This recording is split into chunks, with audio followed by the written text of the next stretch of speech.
What happened with your AFL club's trade period? What players did they bring in? What did they lose? What draft picks did they bring in? What draft picks did they lose? What's their current draft hand? And what players did they re-sign? You can find out every information here. There are timestamps through the video for every single side. We'll be doing them in alphabetical order if you want to have a look. But before we go into the individual clubs, let's just have a squiz at the 26 deals that got finished.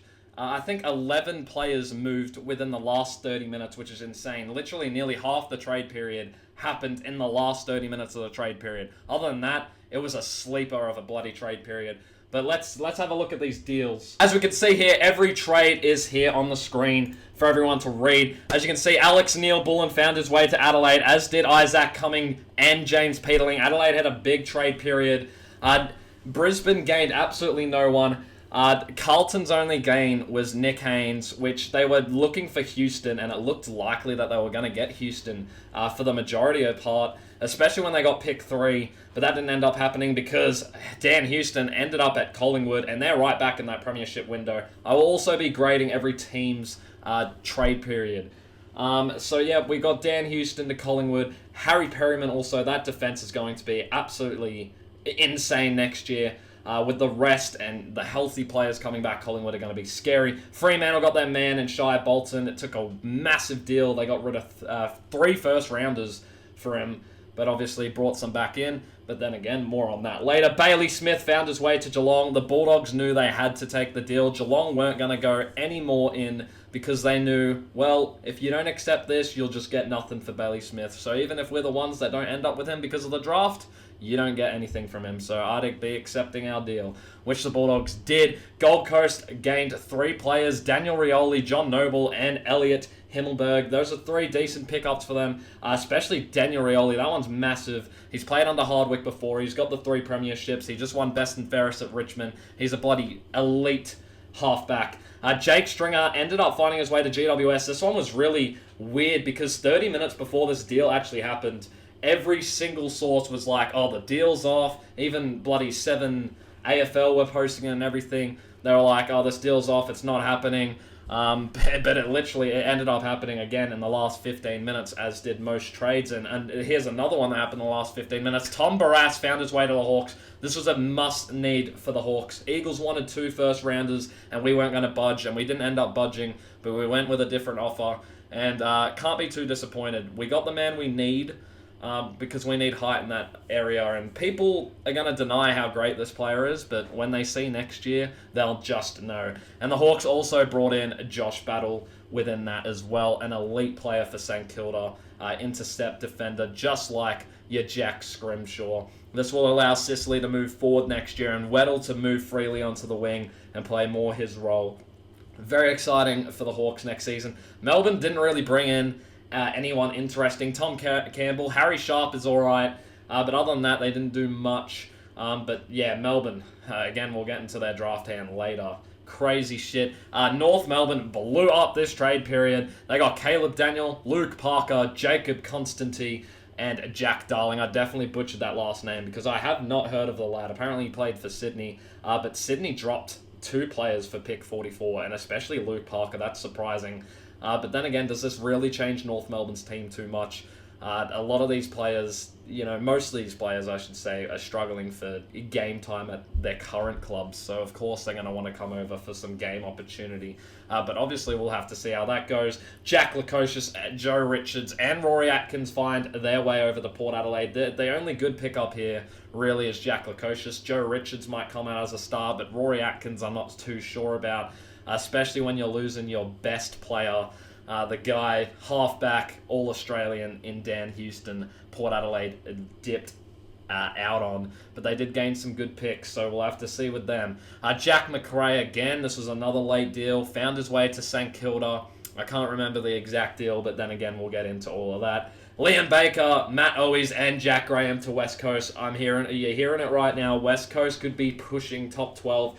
And if they do well enough, kind of like the Hawks did this year, they could be pushing for finals even next season. Massive pickups for the West Coast. And then Matt Kennedy find his way to the Dogs. The Dogs aren't going to be relatively happy with this trade period. I mean, Matt Kennedy is something. The Blues definitely won't be happy the amount they lost. Sure, they got pick 3, but man, it was not worth a future first, a future second, pick 12 and 14, as well as Matt Kennedy and Matt Owies. Losing all of that to regain Nick Haynes and pick 3. Crazy stuff. But now let's get into the individual clubs. What did they gain? What did they lose? Let's go right into it. First off, let's have a look at Adelaide. They bring in Isaac Cumming, Neil Bullen, and James Peterling. 3 massive pickups for them. They had a disappointing bottom 4 finish this year after attempting to push into the finals picture. 2023, we all know how that went. Ben Keeves scored a goal that wasn't given a goal and was the reason they literally missed out on finals, and were the reason that Sydney made the finals last season. So, coming into this season, they had pretty high expectations. I had them just finishing in 9th, I believe, in my predictions. But man, a bottom 4 finish was definitely disappointing, but hopefully they can bring in some players. They've brought in players, sorry. But hopefully they can rise next year, and I think they will. Look at the re-signed section down there. There is a lot of players to go through there.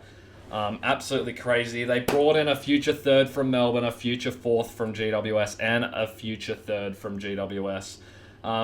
Those are the players that they took out. Obviously, Himmelberg going out and Rory Sloane are your main 2 that you would be focusing on there. Rory Sloane, what a legend, man. Gonna miss that guy playing. And Himmelberg going to the Suns. Is what it is. But in this, Adelaide did take out pick 8. They gave that off to Melbourne. They gave away pick 46 to Melbourne as well, and then they gave a future 2nd back to GWS in that Peterling deal. So overall, I would be giving this probably a B minus. If you look at their current picks, they've only got 4 and 64.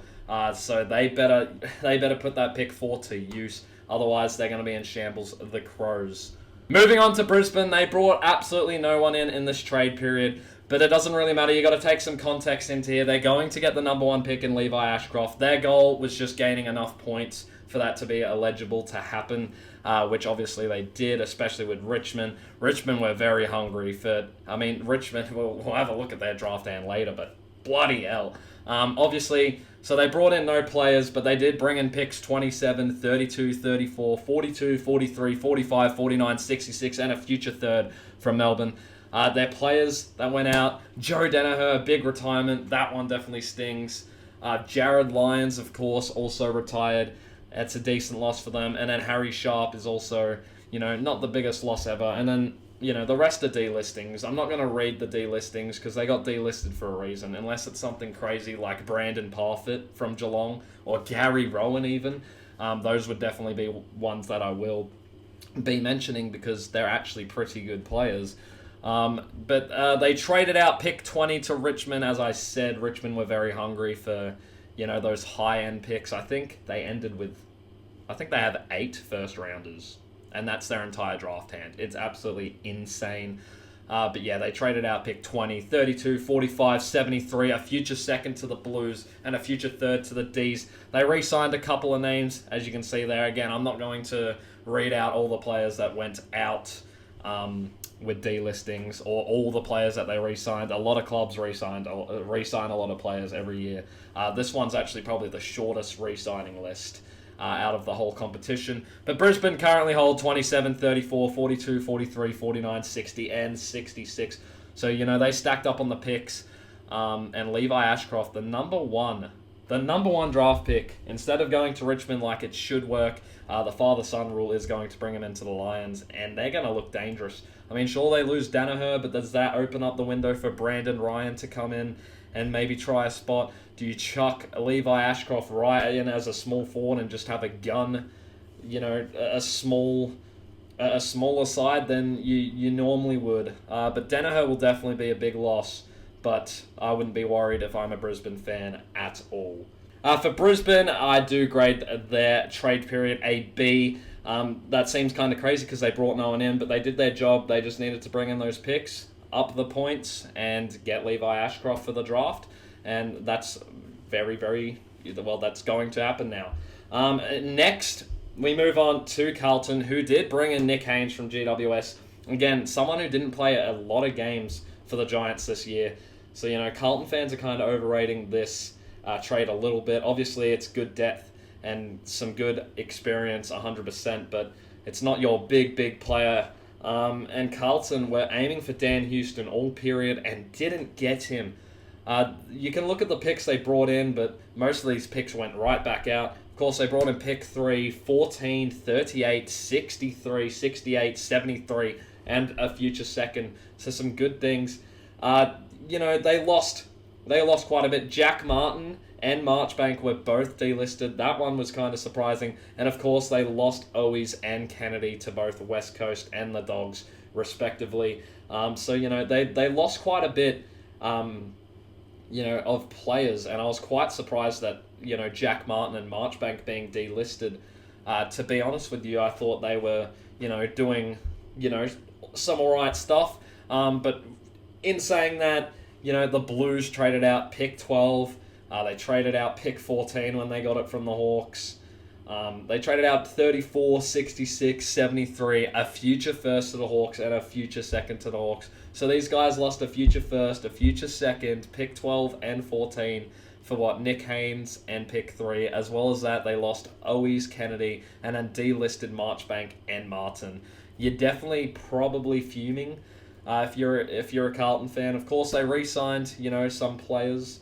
As you can see, obviously Jacob Wiedering being the big one, who signed a 6-year deal or a 7-year deal, whatever it was, absolutely crazy. And their current picks are 3, 38, 63, 68, 69, and 72.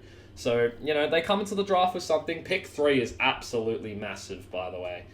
That's where you can kind of be like, all right, if they can use this properly, maybe it won't be too bad. But they lost a lot in this one, the Blues, and didn't get their one target. So for that, I'm going to give them a C.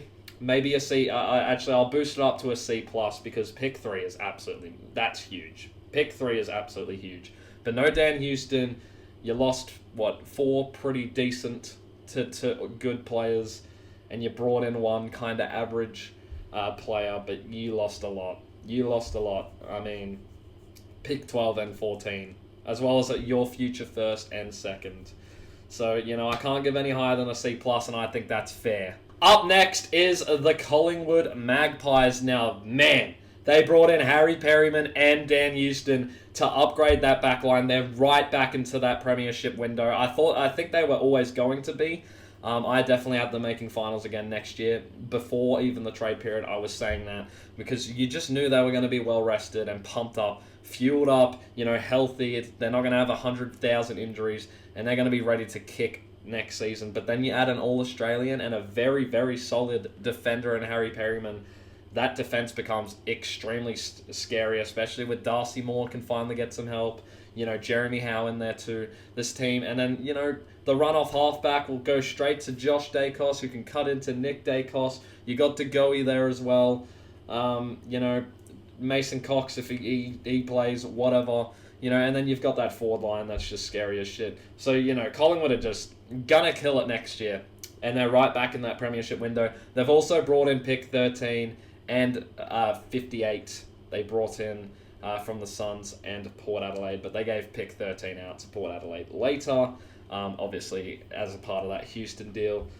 They didn't have any crazy outs. John Noble and Joe Richards, 2 players that kind of struggled for game time and, seems like they wanted to move anyways.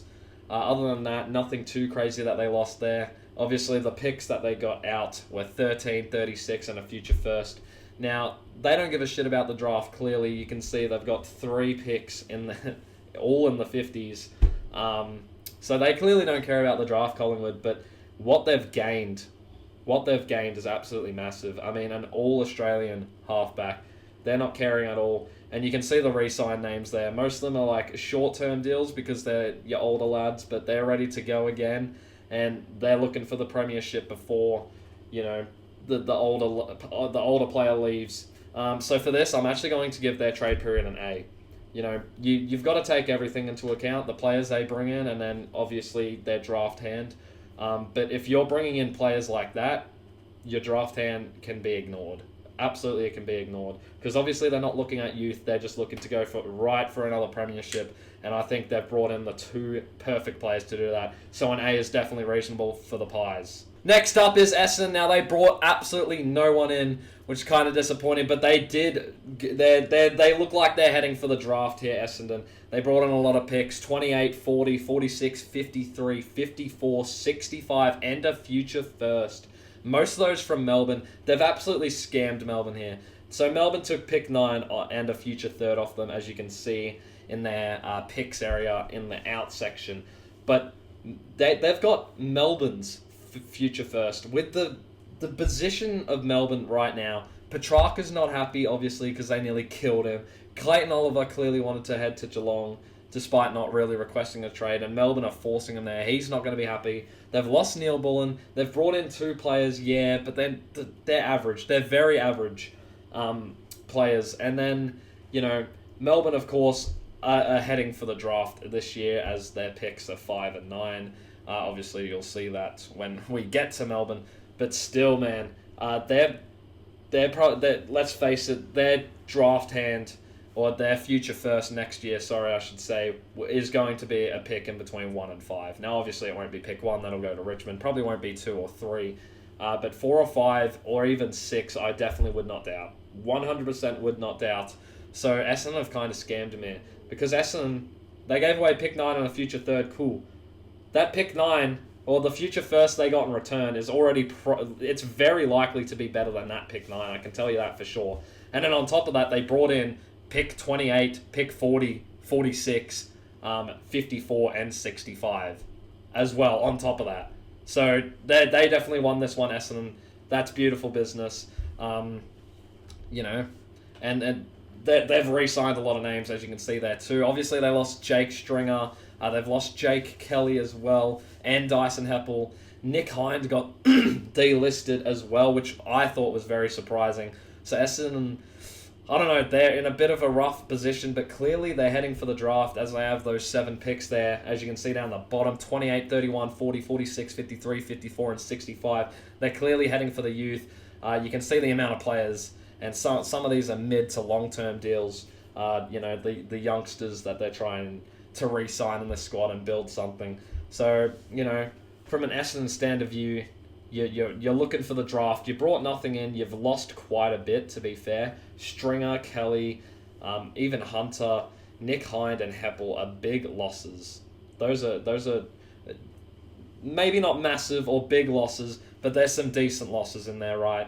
Because, the players that are coming in that are going to replace them, I can guarantee you probably are either around the same skill level, which means you're bringing in players around the same skill level, and then your depth is even worse. So, players, or people, like to bring that up, but you got to think about a team's depth too when injuries happen. So, sure, they may not be losing anything decent, and the players that come in may be similar skill level, but the players that came in used to be their depth. But now their depth are going to be even worse players that are coming in. So for this one, I think I'm going to give Essendon a C. They're clearly heading for the draft, which is, good. But they've had a lot of massive outs too, especially with pick 9 going out. And then, those 5 players that I just mentioned before. But they're building for the future, Essendon. And, clearly they're trying to gain something from the draft before Tassie come in and absolutely slaughter it. Because there was a tweet. GWS took 11 of the first 14 draft picks in 2011 before they entered. That is absolutely insane. Absolutely insane. But for Essendon, your grading's a C here. Next up is Fremantle. Fremantle brought in Shai Bolton, picks 14 and a future third from Richmond. They gave away their 3 first-rounders in 10, 11, and 18. But for me, that's absolutely worth. Both clubs got the stuff they wanted. Shai Bolton is absolutely going to shine in this team. Sure, he's pretty inconsistent, but he's very consistent playing against Western Australian teams. So maybe playing 4-1, he may be able to rise. And also, it's kind of unfair to compare inconsistency in a side that literally finished dead last. All right, especially in the position he plays and just the amount of switch around him. It's hard to adapt to that all the time. Whereas at Fremantle, they've got a very solid team. As you can see, look at the amount of talent right there that they've re-signed. Fremantle are definitely building something, and they're going to be big risers here. This is easily a B+ trade period. They've still got, some decent picks with 14 and 30. 67's there too. So, their draft still isn't horrible. It's still not horrible. But, they've brought in the target that they wanted and that they needed. Sure, they got rid of quite a lot, but I think it's going to be worth in the long run. You've got to look at the player Shai Bolton is, and he's scored nearly 120 goals in just the last 3 seasons, which is absolutely crazy for someone who plays midfield / small forward. He's an absolute gun, and especially in a Richmond side that over the last 3 years haven't made finals and have been, pretty mid, especially this year, getting battered all the time. So for Fremantle, this is a B+ for me. Next up, we do have the Cats. They have brought in Bailey Smith, the guy that they wanted. They were not budging to anything the Bulldogs were doing. They knew that they had the upper hand with this one. Either the Bulldogs take pick 17 or they get absolutely nothing and Bailey Smith still ends up at Geelong, most likely anyways. And even if he didn't end up at Geelong, he definitely wasn't ending back up at the Dogs. So the Dogs were kind of forced to accept that offer anyways. But yeah, Geelong, they give away pick 17. They gave away pick 38 to Carlton as a part of that Jack McRae and Matt Kennedy deal. The 4-way mega trade with Geelong, the Dogs, St Kilda and Carlton. They've lost quite a lot though. A lot. 10 players out. And your big ones here are Gary Rowan, Zach Tui, Brandon Parfitt and Tom Hawkins. And again, you talk about that depth. The depth is now worse. Although bringing in Bailey Smith is going to upgrade that midfield, and I think they can contend again. Because luckily, Tom Hawkins didn't play. Didn't play a whole lot. Neither did Gary Rowan. Zach Tui was in and out. And then Brandon Parfitt's one where you can be like, all right, yeah, he was in and out. He played the 14 games or whatever. But he was pretty bloody good when he was playing. Most of his stats are above average. Brandon Parfitt. So that one was definitely a surprising one. As you can see, they've re-signed some youngsters. A lot of long-term deals here, or middle-term, I guess you can say, with Tanner Bruin. But, you've got Guthrie, you've got Jack Henry, Holmes, not Kolajasny, sorry. Well, he did re-sign, but obviously not on a longer-term deal. And then Tyson Stengel, who's there till 2029. So, they're building something finally, Geelong, with some youth. And bringing in a 23-year-old Bailey Smith who wants to play there is definitely going to help, especially with that midfield. You're going to have Dangerfield, Stewart might move in there, Holmes, Smith, Blitzovs or Stanley, whoever, is going to play in rock. But, yeah, Geelong are popping off for sure. They take out pick 17 and 38, as I said. They bring in pick 45. They clearly don't care about the draft. They never do. We know what Geelong are like. They don't really bring in young talent. And they never really go hard for the draft. So for this one, I'm going to go a B. They brought in the guy that they wanted, and they didn't lose anything crazy. They've still got 3 draft picks, 45, 57, and 75. They're not great draft picks, but we know how Geelong run by now. So this is nothing to worry about if you're a Cats fan. So I think a B is absolutely fair. Next up is Gold Coast, and did they bring in some names? Zach Evans, Himmelberg, John Noble, and the big one, Dan Rioli. That Best and Ferris winner who can, provide that run off halfback is going to be going into a side with a coach that he won 3 premierships with. This one is a big, big win already for Gold Coast. They brought in picks 39, 51, 61, 70, 76, which was, that big Richmond deal for Daniel Rioli, of course. Richmond, gave back a lot of later picks. They also brought in a future first from Port Adelaide and a future first from Collingwood. So they now have 3 first-rounders for next year, Gold Coast. So not only are they prepared for next season, but they're prepared for this season. Their outs is a pretty long list. You can go through it if you want. Brandon Ellis, Kaz Bolt definitely being a big one. Jack Lukosius, Rory Atkins are the main 4 that you would probably look at in that list. But then again, they've brought in 4 names, and, 3 of them are definitely something to look at for sure. They traded out pick 6, 13, 23, 29, and 50. So some big draft picks gone there, but absolutely well spent. They've re-signed big names. Obviously, Mac Andrew on that big deal, as well as Bellard. And then there's a few players there. Powell also had that big contract. They're making moves now. And Hardwick looks like he knows what he's doing. 3 future firsts. They're going to have 3 first-round picks next year, Gold Coast. Absolutely insane. Their own Port Adelaide and Collingwoods, of course. And then they've still got something to work. They've still got 6 draft picks to work with in this upcoming draft. So, they've got 39, 41, 51, 61, 70, 76, and 78. Sorry, that's 7. Yeah, that's 7. They've got 7 draft picks to still work with in this draft. So not only do they have something for this draft, they've brought in 4 players. They've lost, a decent amount, but their future is also magnificent. So this is an A from Gold Coast, I reckon. They're gonna be rising next year for sure. But yeah, you definitely trust in Damien Hardwick coming off Gold Coast's best performing season. Obviously not ladder position wise, but in terms of wins and just stats and gameplay overall, they had their best performing season, and I think that'll only continue to grow under a 3-time premiership coach in Damien Hardwick.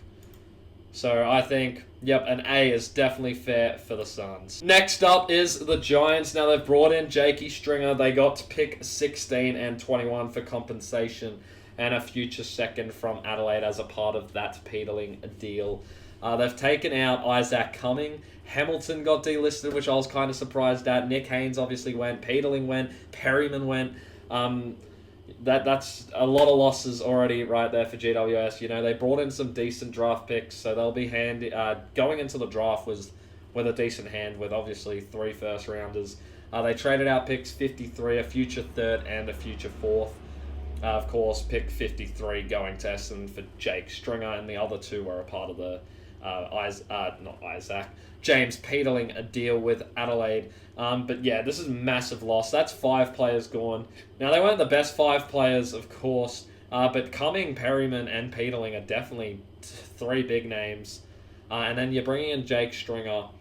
He's not the greatest, but, him and Hogan may be able to cook up something next year.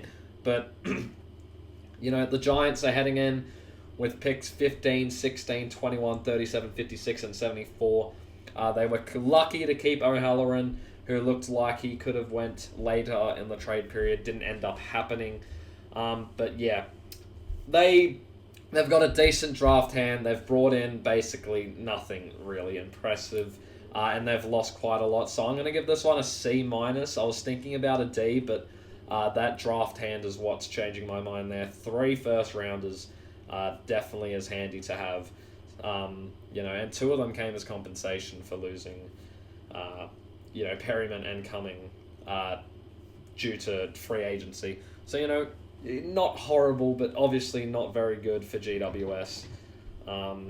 So yeah, I think a C is definitely, or a C-, is definitely fair for them. Next up, it's my beloved Hawks. We brought in Tom Barrass and Josh Battle, the 2 players we were targeting and the 2 players that we needed. Tom Barrass is going to be so important for that back line next year. We needed that height.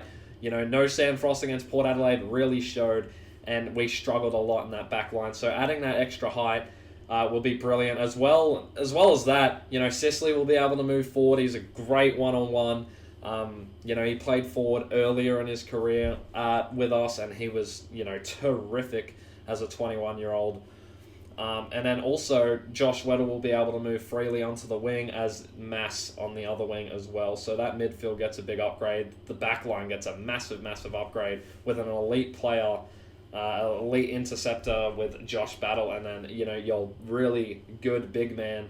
The best one that was definitely available, I would definitely have him above Harry Perryman in Tom Barrass. So those are some big ins. Obviously, we brought in a future 1st, future 2nd, and a future 4th. So, we were looking pretty stacked on future picks. We had a couple of delistings, and then Chad Wingard retired. 3 VFL talents right there. So it's not, anything crazy at all. We traded our pick 14 as a part of that Carlton deal where we gained a future 1st and a future 2nd. We traded that future 1st and future 2nd then to West Coast as well as our future 3rd. So we'll be coming into next year's draft with future 1st, a future 2nd, and 2 future 4th round picks, which is absolutely terrific, as well as we got the 2 men that we wanted. People, say we failed with Perryman, never targeted him. People say we failed with Smith. We all knew he was going to Geelong anyways. He's not going to upgrade our team. I mean, obviously he can, but when you've got that many wingers on a side, do we really need to be wasting our draft picks on trying to get Bailey Smith rather than positions we need? It just doesn't make sense at all. We've got wingers, we've got Mass, we've got Weddle, who are both 21 and younger, by the way, or maybe 22 and younger. And then you've obviously got Morrison, you've got CJ, you've got Watson who can play on the wing, Moore can also play on the wing, Day can play on the wing. We've got a team full of wingers. We do not need Bailey Smith in that mix, and especially wasting, draft picks or future draft picks for him when we clearly, had the targets there and we ended up getting them. We needed to upgrade the defense. It was as simple as that, or at least upgrade the size in the defense. So we're likely going to play the two big men in Sam Frost and Tom Barras, your two interceptors, your two mediums in Jack Scrimshaw and Josh Battle, and then your two halfback runners with Carl Amon and Jarman Impey, who can hit up Mass or, Weddle, depending on which wing they use. They can cut inside with that Warple, Nuke, and Day and Meekie, and then you've got those guys kicking in to a Nick Watson, a Dylan Moore, a Luke Bruce, a Jack Gunston, Marvia Chol, Mitch Lewis, Cal Shadir. Pick your pick. Connor McDonald even. Pick your pick. The Hawks are going to be flying next year straight into the premiership window 100%. Maybe not favourites, but it's definitely big. Obviously, our current picks aren't great. 33, 71, and 77. Awful draft hand. But it doesn't matter because we didn't really lose anything. We didn't lose anything crazy. We've still got the future picks there, and we got the two players that we needed. So for this one, I'm going to go an A for the Hawks as well. Some great business, and they had me worried because there was 15 minutes to go, and the Barras deal still wasn't done, and I was stressing on stream if you were watching on TikTok. But once that tweet came through, it was happy feelings. So we got our man, or men, I should say, and we're going to be kicking it up next year. Spoke about Melbourne a lot last time. They've brought in Tom Campbell and Harry Sharp, two, average talents right there. Harry Sharp is actually alright. They've brought some players in. They brought in pick 9, 28, 46, and two future thirds, I should say, which is, some pretty good stuff. They lost Ben Brown, who played VFL. Lockie Hunter, retired, didn't really play for them much either. Neil Bullen's definitely the biggest loss there, going to Adelaide. One of your premiership players, I should say. He's absolutely excellent, and you didn't get a crazy lot for him. I mean, pick 28, it's all right, but you ended up trading that away anyway. So they traded pick 28 away to Essendon, as well as 40, 46, 54, and 65. And then their future first to Essendon. All for pick 9, by the way. Then they traded out pick 49 to Brisbane, as well as a future third, and then a future third to Adelaide as well, as a part of that Neil Bullen. Or maybe it was just a trade swap, actually. I'm not entirely sure. Their re-signing list is absolutely massive if you want to go through and read, all of that. Some absolutely massive massive list. Max Gorn playing on till 2027. Still got 3 years, you reckon, Maxi. And then they hold two very high picks in 5 and 9. So, they've brought in some talent. They've lost some as well. And then they've kind of been scammed by Essendon, but when you have picks 5 and 9, you can't really complain. So I'm going to give this one a B-. It's not horrible, you've brought in a couple of players, that are average. You've lost, a few players. Some of them are average, but Neil Bullen is still absolutely class. You got rid of a lot of picks, but you have two very high picks. So if Melbourne can use that well enough, you could definitely see this being higher than a B-. But yeah, Melbourne have done some alright work. On to the next side. North Melbourne brought in four, I shouldn't say big names, but they brought in 4 names. Obviously, Caleb Daniel, Jack Darling, Jacob Constantine, and then Luke Parker. I'm always going to bottle that guy's name because, first of all, what's that last name? And second of all, I've never heard of that player in my life. Casual fan, go and call me that if you want. But, there's over 500 AFL players. I'm not going to remember all of them, to be fair. But, yeah, Caleb Daniel, that's a pretty big deal. They traded out pick 25 to the Bulldogs for that one. They traded out pick 44 to Sydney for two, for both Jacob and Luke Parker. And then they traded 68 to West Coast for Jack Darling. Now, Jack Darling, he's way past it. He won't be playing there for long, so that trade's a bit of an But when you're only wasting pick 68, it doesn't really matter too much. Jack's there, to teach the forwards like Larky, because sure, he may not be able to produce the class, but he's still got the mind of an absolute, I shouldn't say world-class, but all-Australian key forward for sure, especially back in his day.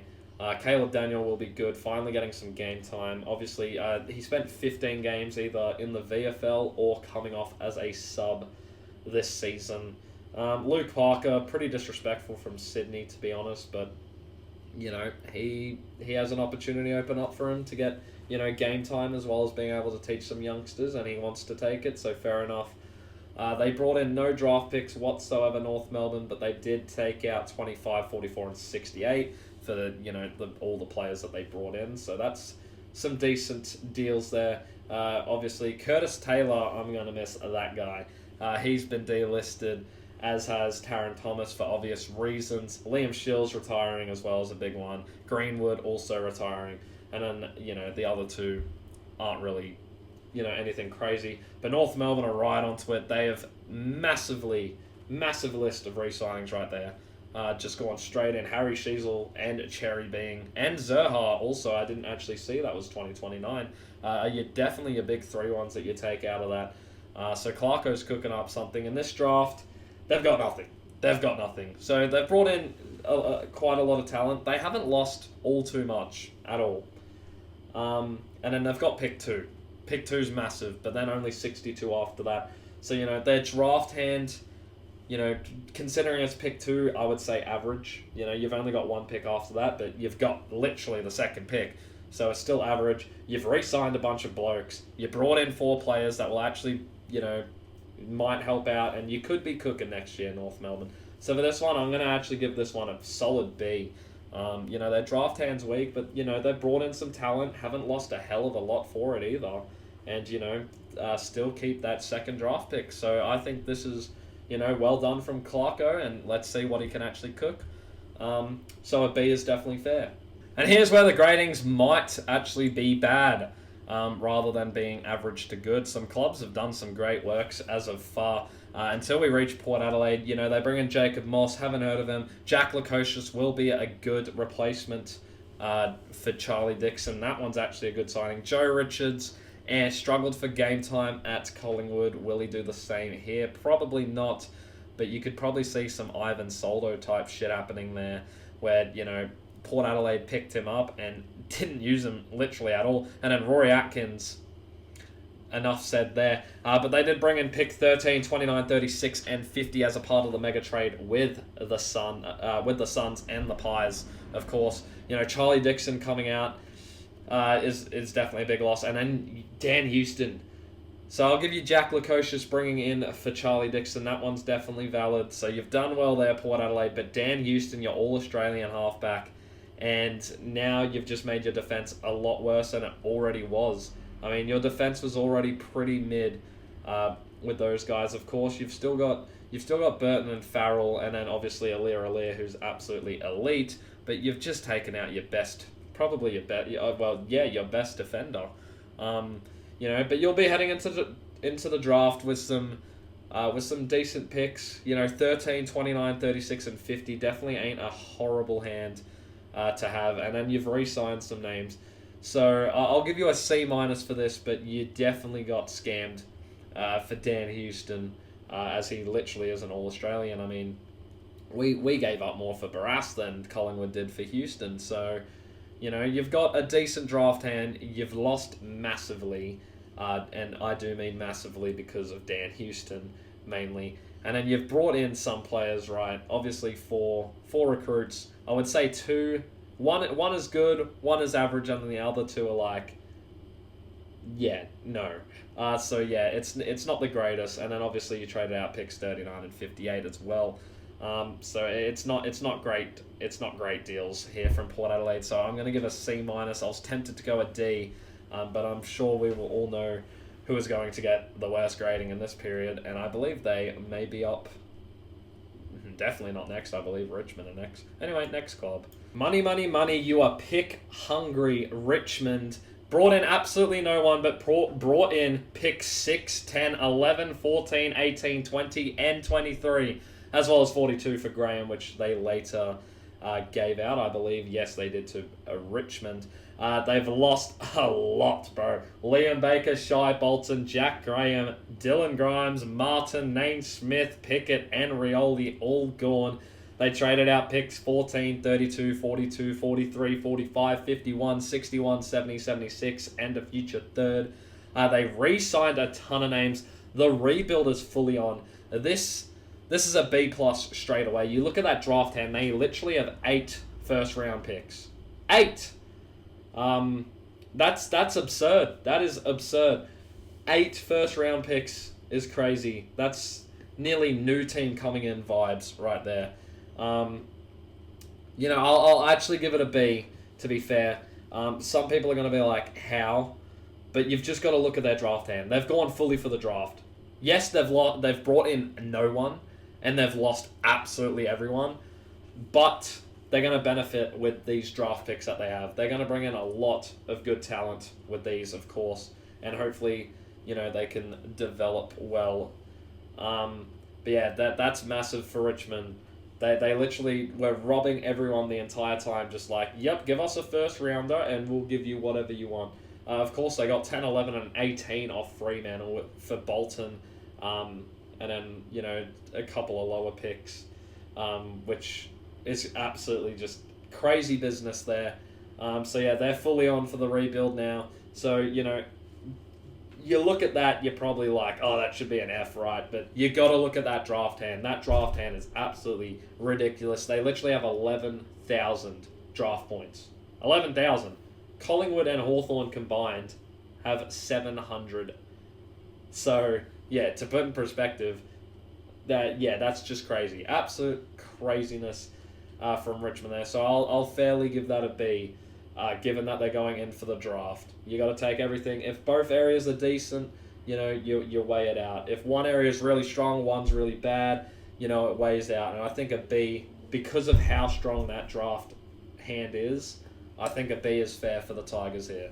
Next up is St Kilda. Now, they actually haven't done too bad. They have lost Josh Battle and Tom Campbell, as well as a couple other players from delistings. But they brought in Jack McRae, the guy that they wanted. They didn't spend too highly on him. They got in pick 8 for Battle, 32 and 45 from Brisbane. And then they gave out pick 27 to Brisbane, as well as 45 to Geelong, again, as a part of that mega trade deal with the Dogs and the Blues. Their current hand right now is 7, 8, 32, and 47. So, they've brought in a name. They've also lost a pretty big name. But their draft hand is looking decent. So for this one, I'm going to go for a C. I think this is like full-on, bang-on in the middle. You've got 4 picks, 2 are high, 2 are like meh. So that's right in the middle. You brought in a decent player. You lost a pretty good player, so that's kind of more on the worst section. And then you've re-signed pretty well as well. Bradley Hill, love seeing him there, man. Miss him at the Hawks. Not the same player he was.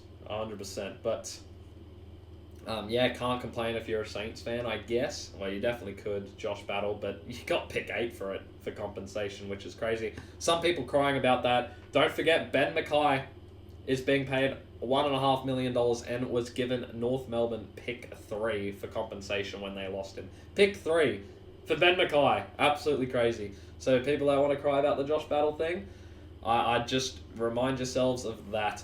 But St Kilda, I think a C. Right in the middle is definitely fair. This club always seems to finish 10th to 14th on the ladder every year anyways. But yeah, a C for St Kilda. And here is where it gets not great. Sydney brought in nothing.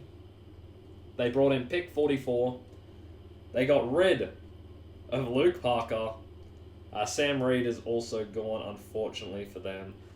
And then they also got rid of Sir Jacob as well. And I'm not going to even try pronounce his last name because, I've already bottled it 3 times in this video.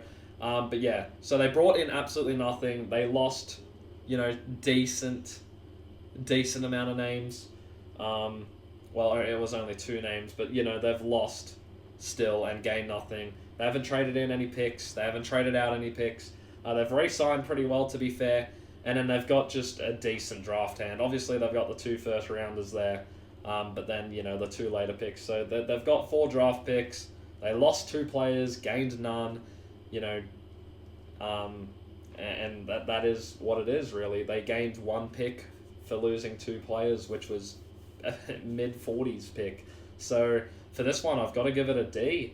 I can't give it any higher than a D. Like, you did nothing, Sydney. So the premiership hangover or the loss is still affecting you guys now, and you may be cooked a little bit for next season. I would question top 4 at this stage. And that's not because, that's not because you lost a grand final or that your team's bad. It's just that with the Hawks' rise, with the Blues, they've still got a strong list. The Blues, with Collingwood coming back into the frame, you've still got Geelong, you've still got Brisbane. I wouldn't be surprised if they slip a little bit next year, Sydney. But the only reason you're even getting a D is because you've got 2 first-round picks. And that's literally it. So hopefully you can use that properly in the draft, but time will tell.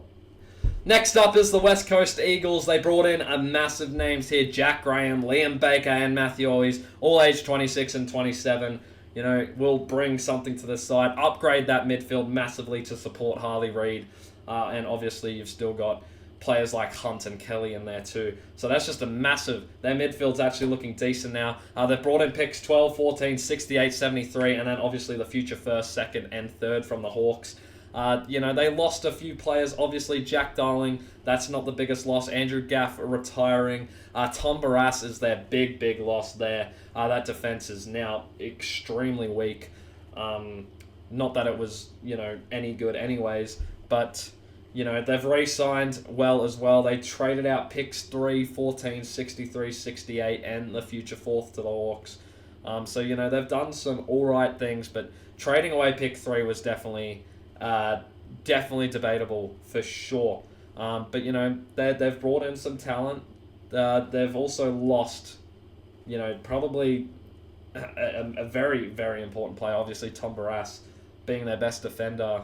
And that really showed against Carlton when Carlton showed up with half a VFL team, and, well, the Blues still smacked them by 10 goals, all because, Barras wasn't playing finally. They've re-signed well, and then their draft hand's all right. They've still got 12, 26, and then a very late pick with 73. So overall, I think I'm going to go a B- just. Was tempted to go a C, but I think their midfield's going to be very good. The defense is even more weakened. But if that midfield can win those clearance battles and then start hitting up players like Waterman and Oscar Allen in that, or Ryan in that forward line, they're going to be fine. They won't have to worry about defending too much, and they've still got the future picks, of course. Obviously, the Hawks helping out massively there, so they've also thought about that. So I think a B- is fair for the Eagles here, but the pick 3 would definitely be where I'd be like, as a West Coast fan, why? Was it worth it? Maybe it was. But yeah, I think, getting pick 12, 14, and Matthew Owies for pick 3 is pretty fair. So, I wouldn't be complaining too much. But yeah, you got the players you wanted, so a B- is definitely fair for the Eagles. Last, but definitely not least, the Bulldogs bring in Matt Kennedy from the Blues, brings in picks 17 and 25, of course, Geelong for Bailey Smith, and North Melbourne for Caleb Daniel. But they lost a lot, man. O'Driscoll, obviously going, Caleb Daniel obviously going, and then Bailey Smith is that's a massive loss, and that definitely hurts. And then you still traded away pick 45. So, you gained a pretty mid Matt Kennedy, average. I shouldn't say mid. I should say average. You've lost pretty big. Bailey Smith is definitely very, very big. And then Caleb Daniel's still a very decent footballer too. So you've lost, I would say he's better than Matt Kennedy, who you're bringing in. And then that's without including Bailey Smith to that as well. So you've definitely lost more than you've gained. And then your draft hand is kind of... average too. You've got a pick in all decades from, the 10s to 40s. So, for this one, I'm going to give a C-. You have re-signed pretty well, to be fair, but, the player you brought in definitely doesn't make up for even Caleb Daniel, let alone Bailey Smith, who's also left. And then, your draft hands, pretty middle tier. It's not horrible, of course, but it's not the greatest either. But yeah, that is the trade wrap-up. That is every team's ins and outs. How did your team do? Drop a comment down below. Who are your premiership contenders going to be? I'm hoping it's the Hawks. But that is the 2024 trade period officially concluded. Alright!